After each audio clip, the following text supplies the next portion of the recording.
kan. Local dengan overseas punya kopi, apa perbezaan dia?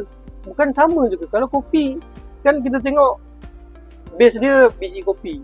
Betul. Tapi apa yang bezanya? Luar negara cara tanam sama je kan? Ke macam mana? Ada lain sikit lah kalau kita nak jawab benda yang betul. Macam ni pakai baju brand apa? Brand maksudnya yang selalu pakai lah. Yang selalu pakai Super Sunday lah.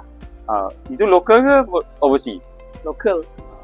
So dia ada sebenarnya satu preference orang lah, apa yang dia suka.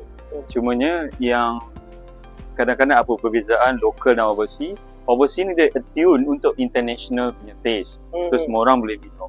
Orang Itali ke, orang Belgium ke, orang Malaysia ke, Cina ke, Melayu ke, India, dia boleh minum. Sebab benda tu dia orang international, dia dah tahu taste profile untuk orang lain. Contoh dia brand macam Nescafe lah, semua orang boleh minum, betul? Ya, betul. Tapi kalau local, dia more on local punya taste profile, taste palette lah kalau dalam bahasa yang betul.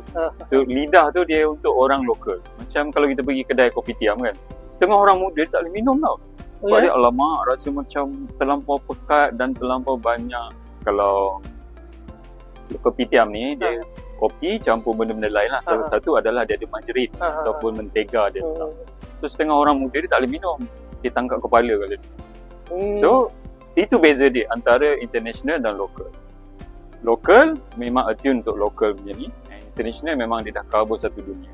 Dan kalau saya nak tambah sikit lagi, boleh? Boleh. Local ni dia satu lagi, kita punya kemampuan daripada segi food tech. Bermakna kita kadang-kadang kita buat kita punya ni untuk berdasarkan kita punya kemampuan lah.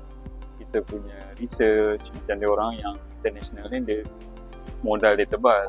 So dia boleh research buat produk yang agak terbaik. Contoh dia tak payah pergi jauh lah, bukan kopi je. Kalau tengok coklat kan, kenapa coklat Cadbury lagi glamour daripada Barrels. Contoh sama juga benda-benda lain pun.